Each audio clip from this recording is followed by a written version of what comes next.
il y a deux marloquettes au début de la parashat Kitetse et je voudrais les mettre en relation l'une avec l'autre. La première marloquette qu'il y a, c'est, alors je ne vais pas dans l'ordre, c'est sur l'histoire de Ki Kare Kan Sipor, sur l'histoire de renvoyer la mer avec les oisillons. Le Passouk nous dit là-bas qu'il faut renvoyer la mer et ensuite pour prendre les oiseaux. Elle a fait couler beaucoup d'encre cette mitzvah. Quel est le sens de cette mitzvah? Alors, avant de voir la marloquette qu'il y a entre Nachmanide et Maïmonide, sur ça, Nachmanide il s'étend beaucoup. Quel est le sens de cette mitzvah? Il va discuter avec Rambam. Mais déjà, il faut revenir à la Mishnah dans Brachot. La Mishnah dans Brachot a dit comme ça: Aomer al-kan sipor yagiou achamecha, il fait la tfila à Hachem. Il demande une tfila: Hachem, aide-moi, réponds-moi à mes brachot. Et après, il lui dit: tu sais, Hachem, al-kan sipor yagiou achamecha, tu as même eu pitié des oisillons. C'est sûr que tu vas avoir pitié de moi. De même que tu as eu pitié des oisillons, aie pitié de moi. On lui dit: tais-toi. Pourquoi on lui dit de se taire? Qu'est-ce qui est faux là-dedans? Lui, il vient, quand il fait cette tfila, il dit: Hachem, tu as eu pitié de ce nid-là, donc aie pitié de moi. Déjà, il interprète cette mitzvah en mettant de la rachamim, alors que ce n'est pas marqué dans la Torah. Dans la Torah, c'est technique. Tu nous as ordonné de faire une mitzvah. C'est les oisillons. Et bien, j'interprète, je me permets, entre guillemets, j'interprète la mitzvah que c'est pour de la rachamim. Tu as eu pitié des oiseaux. C'est sûr que tu as. Aie pitié de moi. Alors lui, Meshatkinoto, on le fait taire. Pourquoi on le fait taire, celui-là? Il y a deux svarot dans la Gemara là-bas. Maïta'ama. Pourquoi Meshatkinoto? Là-bas, il y a aussi celui qui dit modim, modim. Il dit deux fois modim. On a l'impression, quand on l'entend, qu'il a l'air de croire à une certaine théodicée. Il y a le dieu du mal, le dieu du bien. Donc on lui dit aussi Meshatkinoto. Pourquoi cette personne, pourquoi on le fait taire? Pligé batre amore be Ma'arava. Ma'arava, en Eretz Israël. Eretz Israël, dans la Gemara, ça s'appelle Ma'arava, à l'ouest. Parce que ceux qui sont à Babel, ils écrivent, disent ceux-là, ils sont à l'ouest. Ma'arav. Rabbi Yosef bar Ravin, Rabbi Yosef bar Zvida, il y en a un, il dit, Mipne shemetil kina b'maaseh bereshit. Il est en train de créer une division, une jalousie, une division dans la création. Une certaine unité dans la création. Et toi, tu viens, tu dis, comme il explique Rashi, en disant, tu as eu pitié de ces nids-là, il est en train de dire, ça veut dire que, sous-entendu, tu n'as pas eu pitié d'autres. Tu as eu pitié que de ce nid. Hachem, toi, ce qui t'a intéressé, c'est que ces oisillons. C'est sélectif. Et cette expression de sélection, elle exprime une certaine division dans le cosmos, dans la création. Ça, c'est un problème. Après, ça, c'est le premier mandéama. Il y en a un qui dit non, Chadama mipne she'ose midotav. Il fait les midot. On explique les mitzvot d'Akadosh Baruch Hu, Rachamim. Il est en train d'interpréter les mitzvot, les décrets d'Hachem, Rachamim. Ve'enam et la xerot. C'est des xerot, c'est des décrets. Il n'y a pas de Rachamim derrière. C'est-à-dire, il explique Rashi, Ve'ulo les Rachamim asa. Il n'a pas fait ça à Hachem quand il nous a donné des mitzvot, ce n'est pas les Rachamim. Et là, les atil à l'Israël chok, c'est pour te faire un décret. Léodi Hachem avadai, ve'shomre mitzvotav, xerot, etc. Je te mets des décrets pour te soumettre. Il y a une idée de soumission dans la mitzvah, il n'y a pas, on va dire, il n'y a pas de raison derrière les mitzvot. Hachem, c'est des décrets, il aurait pu te faire un décret à sauter à cloche-pied en ronce dans une synagogue, etc. Il a donné ça, c'est arbitraire, il n'y a pas d'idée derrière, il n'y a pas de valeur véhiculée par la mitzvah. C'est des décrets. Voilà les deux raisons pour lesquelles on fait taire ce bonhomme. Vient le Ramban, et le Rambam, eux, ils vont venir et ils vont dire pas du tout. Il y a des raisons quand même. Étonnant. En tout cas, on est parti. Le Rambam, dans le Guide des Égarés, va se poser la question à lui-même. Il va lui dire, et je sais que tu vas me poser la question, et je sais que tu vas me dire qu'il y a un Rav dans la Gemara qui dit qu'il n'y a pas de raison mitzvot. J'ai une réponse à ça. Et je sais que tu vas m'amener un midrash qui parle de la shrita, d'égorger une bête du cou et pas de la nuque, etc. J'ai une réponse aussi à ça. Donc bon, le Rambam, il avait les textes devant lui, vous connaissez. Et il va te dire, mais quand même, je viens et je te donne une raison au mitzvot. Alors, je vais commencer d'abord par le Ramban. Le Ramban, il dit que cette mitzvah, d'abord, il commence par dire Zo mitzvah mevoeret. C'est une mitzvah qui est mevoar. On a parlé il y a deux ou trois semaines, je ne me rappelle plus. Pour le Ramban, dans le Sefer Devarim, il y a des mitzvot qui ont déjà été dites, mais juste dans ce Sefer, vous voyez, on éclaircit, on va rajouter certains détails. En tout cas, il dit, le Ramban, il dit Zo mitzvah mevoeret. Ça veut dire que sache que cette mitzvah du nid, On l'a déjà dit dans les Sfarim d'avant, dans les livres d'avant, on l'a déjà dit. Alors, c'est étonnant, est-ce que vous avez déjà vu dans les 4 premiers livres, c'est une histoire qui parle de nid d'oiseaux. On n'en parle pas. Qu'est-ce que ça veut dire que c'est une mitzvah mevoeret? Ça veut dire que c'est une mitzvah qui a déjà été dite dans les autres livres. Alors l'idée, il te le dit tout de suite, il te dit min oto ve'et beno lo tishratu beyom echad. Il te dit, tu sais en fait, quand tu vas regarder dans Lévitique 22-28, il y a une mitzvah là-bas qui est très étrange. On te dit que lui et son fils, tu ne dois pas les égorger le même jour.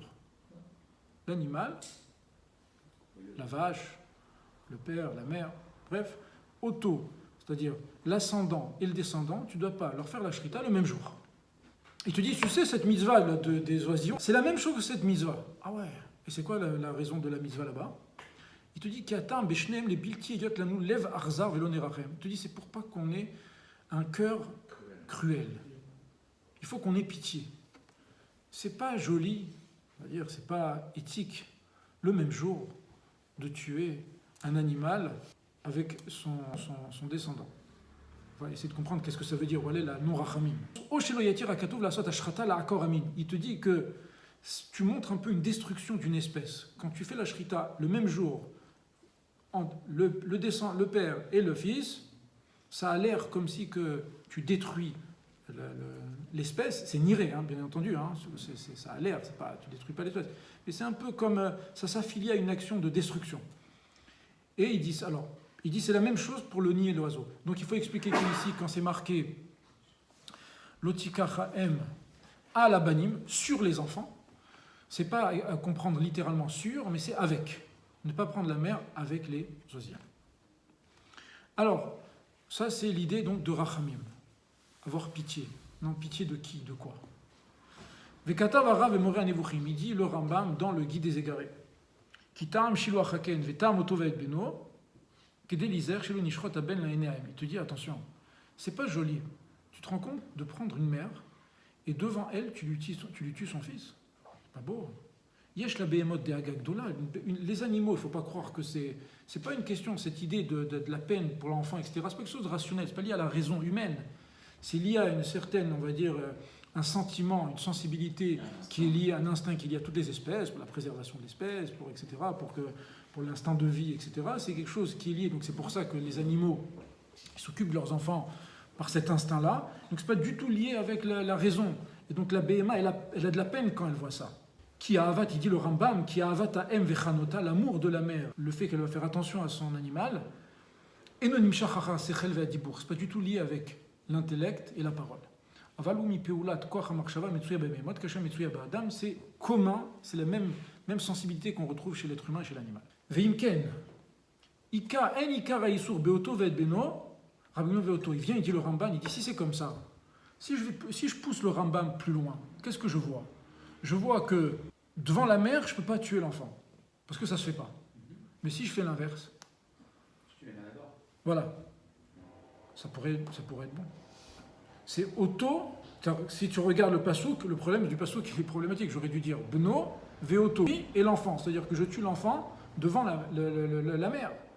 Mais auto, si je tue d'abord le père et ensuite le fils, il n'y aura pas de problème. C'est-à-dire qu'il dit le Ramban, il demande à Maïmonide, il lui dit ton explication, elle a un problème avec le verset. Et si tu me dis que c'est pour la peine de l'animal, alors cette peine-là, elle est que dans un sens. Que d'abord c'est Beno, d'abord je tue l'enfant, et ensuite je tue le père. Mais si c'est le contraire, non. Pourquoi l'enfant il peut souffrir aussi devant son père? Peut-être. En tout cas, quand vous lisez le Rambam il vient, c'est d'après le Rambam. Ouais. Je suis d'accord, mais le Rambam il dit pas ça. Le Rambam il vient, il dit, la mère, elle a peur de voir son enfant tué. Il dit pas le contraire. Et la mère, et l'enfant a de la peine. Il parle pas de ce sens. Il dit, toi, si tu me parles et tu me dis que c'est ce sens qui est important, il y a un problème dans la législation. C'est-à-dire cette législation aurait dû dire interdire que dans un sens, pas dans l'autre. Ça, c'est la première explication. Alors, il dit c'est possible, maintenant c'est possible, que ça soit une archaka. C'est-à-dire que on met une barrière. Si je te permets que d'un sens et pas dans l'autre, on risque de s'embrouiller et un jour on va en arriver à tuer d'abord l'enfant et après le père. Donc il dit comme ça le Ramban, c'est possible que ce que la Torah effectivement elle a interdit, c'est de tuer d'abord le fils et ensuite le père. Parce qu'il y a de la peine, c'est ce que le Rambam a voulu dire. Mais pourquoi alors on interdit dans l'autre sens? Ça s'appelle achaka, une barrière. C'est ce que si je commence à te dire, tu sais quoi, vas-y, si je commence en gros, je veux dire de façon un peu grossière, mais si tu commences à faire des nuances aux gens, il faut être assez général. C'est-à-dire que les interdits et les permissions, il faut que ce soit assez général. Si tu commences à trop à rentrer dans les nuances et les détails, eh ben, ça va empiéter sur le cas général. Donc tu sais quoi, je te crée une règle générale, même si dans la règle générale, ça ne va pas suivre complètement la cohérence de l'ensemble. Mais pour que l'ensemble tienne, il faut que je t'inclue dans cet ensemble beaucoup de choses qui ne véhiculent pas cet esprit de cet ensemble. Ça, c'est ce qui voudrait dire le Nachmanide, à un moment donné. D'accord ? Pour le Rambam. Maintenant, en tout cas, c'est intéressant parce que vous voyez le Rambam, ce qu'il dit. Il dit que la Torah, elle a eu pitié de qui ? La Torah, elle a eu pitié de l'animal. J'ai de la peine pour cette pauvre vache. Cette vache, Hachem, tu te rends compte, pour le Rambam, il a eu pitié d'une vache. Il s'est dit, cette vache, elle va souffrir. On ne veut pas qu'elle souffre, cette vache. Vous vous rendez compte, le droit de l'animal chez nous, il était... Donc ça voudrait dire qu'il ne faudrait pas faire taire à ce moment-là la personne qui prie pour la pitié. Alors, c'est une bonne remarque que vous faites. Ça a été dit dans les notes en bas. Il pose cette question, il dit alors, surtout que je vais aller un peu plus loin. Vous avez compris la question ? Surtout que je crois que c'est le Tosfot Yom Tov qui parle de ça sur la Mishnah. Surtout que le Rambam, quand vous regardez le Pirush HaMishnayot, c'est-à-dire que son commentaire sur la Mishnah, vous savez que le Rambam, on fait un peu d'histoire, le Rambam de 20 à 30 ans, il a écrit un commentaire sur la Mishnah en arabe.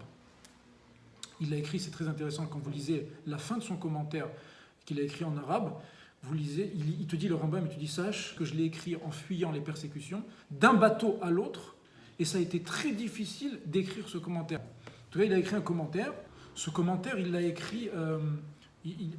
aujourd'hui, on a retrouvé, vous savez, dans la Gnisa du Caire et tout, on a retrouvé beaucoup d'autographes des écrits du Rambam, et on s'est rendu compte qu'en fait, même s'il a écrit des écrits de jeunesse, mais c'est des écrits qu'il est tout le temps revenu dessus pour faire certaines rectifications. J'avais été, je me rappelle, au Louvre, il y a quelques années, il y avait une exposition au Louvre sur les écrits de Maïmonide. Il y avait les livres du Rambam qu'il a écrit. Donc il y avait un prototype comme ça, c'était très impressionnant de voir ça avec son écriture. Et vous voyez, il y avait des ratures sur le côté et tout. Vous voyez qu'il est revenu sur certaines choses. On avait mentionné aussi ça, c'est quelque chose qui n'est peut-être pas très connu, mais il y a l'arabe andalou espagnol et l'arabe de Fosta, d'Égypte. Et sur certains noms très techniques, le Rambam, il aimait beaucoup. C'était un esprit encyclopédique, il connaissait tout sur tout. Et c'était impressionnant, la chokhma qu'il avait, encore médical, il a écrit des écrits médicaux, il a écrit sur l'astronomie, il a écrit sur la philosophie, sur la Torah, n'en parlons même pas. Il a écrit sur tout, beaucoup de lettres aussi, on a beaucoup de lettres à lui.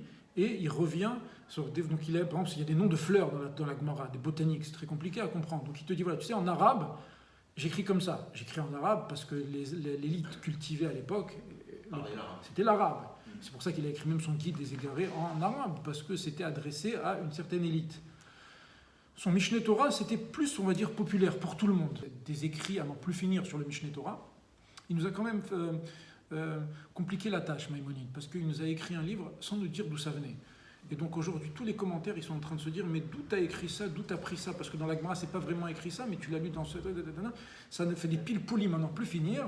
Il n'y a pas les références. Pardon ? Il ne met pas les références.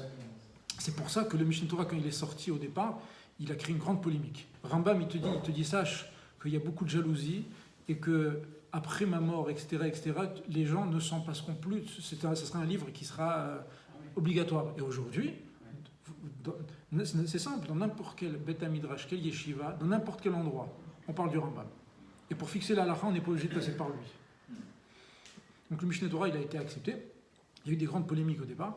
Et ensuite, après il a écrit le Guide Zégré, il a écrit des lettres parce que les populations étaient persécutées par les Arabes, beaucoup par les musulmans. Le père du Rambam, il a écrit une lettre, ce qu'on appelle la Igret Anechama, l'épître de la consolation. Alors après, c'était en Espagne, on leur disait soit tu meurs, soit tu acceptes l'islam. Et le Rambam, il dit, dans un endroit où c'est difficile à faire ses mitzvot, il faut partir, il ne faut pas rester. On ne reste pas dans un endroit où on t'empêche de faire les mitzvot. Après, évidemment, l'islam, c'est pas il ne dit pas qu'il faut accepter l'islam. Il te dit l'islam, c'est pas de l'idolâtrie. C'est pas de l'idolâtrie. Moi, avec mon professeur, on avait vu que le credo musulman, quand tu acceptes donc Dieu et son prophète, ça dépend où tu mets la virgule, ça pourrait être affilié quand même à l'idolâtrie. C'est pas évident que c'est pas de l'idolâtrie, c'est-à-dire comment ils divinisent leur prophète. Il y a une idée dans la même phrase Dieu et son prophète, il y a quand même tu crées un ensemble divin. Mais bon.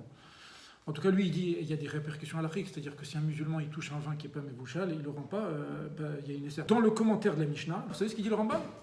Il dit attention, la mitzvah de Shiloh Hakem n'a pas de raison. Ça a beaucoup interpellé les contradictions qu'il y a entre le Rambam dans ses commentaires, on va dire classiques, Mishneh Torah, Halachik, etc., et son guide, et ses œuvres philosophiques. Dont une de ces contradictions elle est là. C'est que comment tu peux me dire qu'il n'y a pas de raison alors que dans le guide des égarés, des pages et des pages, tu me donnes des raisons. Tu te contredis.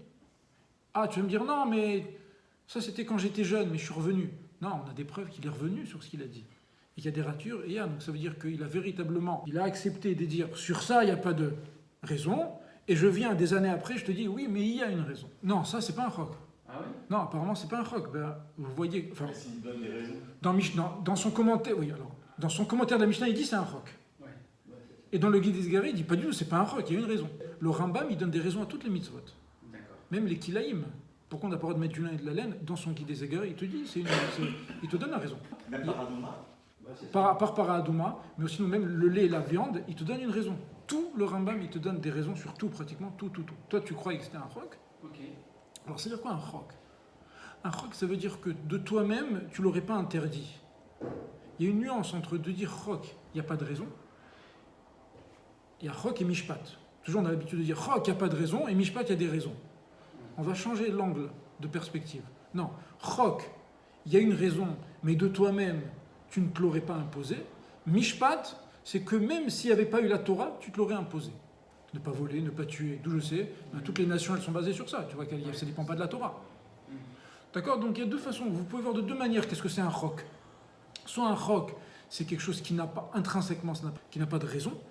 Soit vous dites que ça n'a pas, moi, de moi-même, je ne l'aurais pas. Enfin, Shabbat, Ouais, logique, quoi. voilà, je n'aurais pas dit que Shabbat, il faut que je m'arrête. Maintenant qu'il y a Shabbat, bien sûr, évidemment, je peux trouver une justification. Je suis dans la justification, je ne suis pas dans le fait, comme le vol, où évidemment, je crée la loi, elle s'impose d'elle-même à la société pour que ça tienne. Après, bien sûr, je peux dire Shabbat, il y a besoin, une société pour qu'elle tienne, c'est très important qu'il y ait un jour où on s'arrête pour la famille, pour ses besoins à soi, etc. Et qu'une société qui est sous le rouleau compresseur tout le temps, ça ne peut pas produire quelque chose. Il y a besoin d'un moment donné où on s'arrête, où on réfléchit à l'éthique, aux valeurs. Il y a beaucoup de rocs alors, même la Shrita, on peut dire, bon, moi tu es une bête, je suis obligé de la. C'est-à-dire, c'est un roc, mais il y a une raison. Pas imposé. Oui, évidemment. C'est-à-dire que vous, de vous-même, vous n'aurez pas dit... Moi, vous n'avez pas dit, je vais te faire la shrita. Voilà. Mais, à Kadosh Baruch Hu, maintenant qu'il l'a dit, tu dis, bien sûr, il y a une raison. Voilà. D'accord? Je rappelle qu'il y a une période dans le désert où, d'après Rabbi Akiva, il ne faisait pas la shrita. Il mangeait, il prenait la bête, il faisait un trou au milieu, et il mangeait tout. Et ils allaient, ils mangeaient. Pas de shrita, rien du tout. Sauf pour les corbanotes. C'est le Tosyom Teotov. Donc, de votre question, elle est là.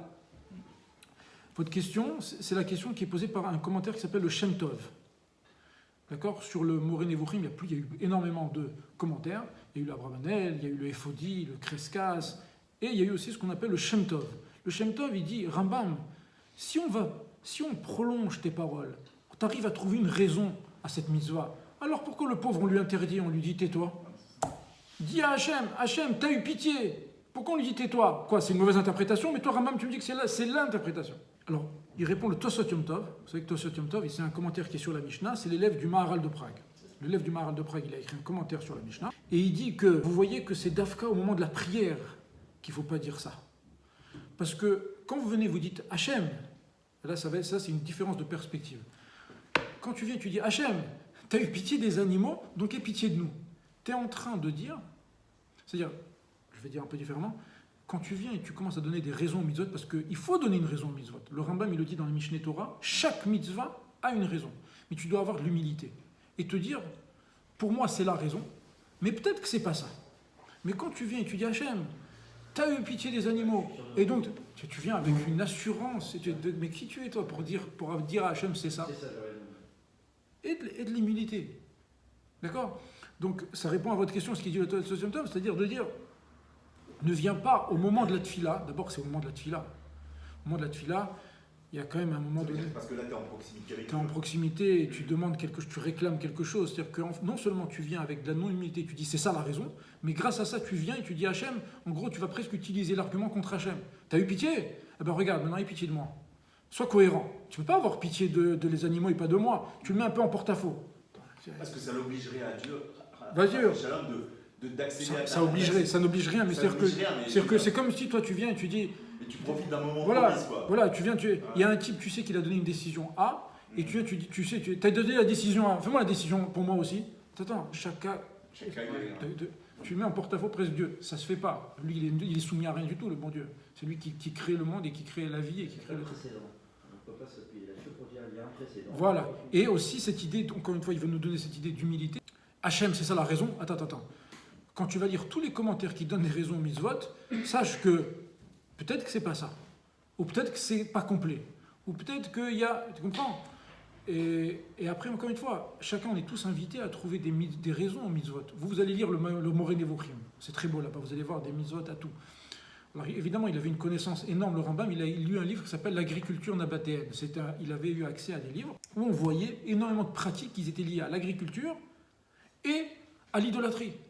Et donc le Rambam, comme il avait lu tout ça, qui sont aussi des livres d'idolâtrie, et il te dit que tu n'as pas le droit de lire aucun livre d'idolâtrie, à sourd de lire des livres d'idolâtrie, mais il te dit le Rambam, j'ai lu tous les livres d'idolâtrie. En tout cas, le Rambam, lui, qui a lu tous ces livres d'idolâtrie, il te dit voilà, sache que j'ai lu tous les livres d'agriculture qui sont liés à l'idolâtrie, et comme la Torah, elle veut enlever toute idolâtrie, il y a certaines pratiques qui étaient liées à l'idolâtrie. Alors, je ne vais pas dire parce que c'est lié aussi avec une certaine débauche, ces histoires de plantation, de kilaïm. Il y avait en même temps de la débauche, il y avait de l'idolâtrie, c'est tout le temps jumelé dans la Torah aussi, vous le voyez, et c'est lié aussi avec ces règles d'agriculture qu'il y avait. Donc il y a beaucoup de règles d'agriculture. Quand tu lis dans la Torah, tu dis mais attends, mais c'est quoi ce truc ? Tu m'interdis des choses, ça n'a ni queue ni tête. C'est fini. Non. Sache que si tu connaissais l'historique, tu contextualises par rapport à cette agriculture qu'il y avait, et c'était lié à l'idolâtrie. Des pratiques de l'époque. Des pratiques de l'époque. Au moment où la Torah était voilà, évidemment. Je vais pas rentrer dans la question. Toute la Torah aujourd'hui, la moitié de la Torah, elle devrait, d'après ces raisons, il y a beaucoup de choses qui tombent puisqu'il n'y a plus d'Avodah Zarah. Donc la question c'est, est-ce que l'Avodah Zarah, c'est une idée qui transcende les générations, mais qui se matérialise par des pratiques, et donc aujourd'hui il y aurait cette idée qui se transforme et qui se transmet par d'autres choses, et donc on veut te faire garder cette idée d'idolâtrie, ou pas. Donc vous comprenez, c'est tout le temps la question à approfondir. Ça c'est un autre sujet encore. C'est très long, toute cette idée de contextualiser, etc. Comme l'idée avant ils mariaient leur fille très jeune, ils donnaient leur fille en servante, etc.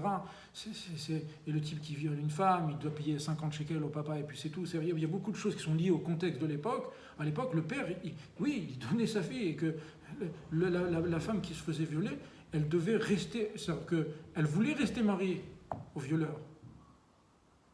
Des fois, elle ne voulait pas, mais c'est-à-dire qu'on lui disait, attention, tu ne peux pas la renvoyer. Tu te rends compte, une histoire pareille, tu ne peux pas la renvoyer, on dit ça à l'homme. Bon. Donc il y a à approfondir sur ça, sur la contextualisation et les mitzvot. En tout cas, ce qu'on voit de là, qui est très intéressant, c'est que le Rambam, il dit que la pitié d'Hachem, c'était pour les animaux.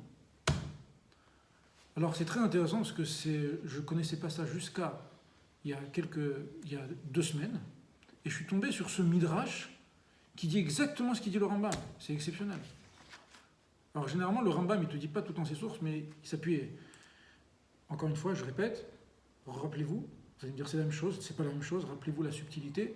Hachem a eu pitié des animaux.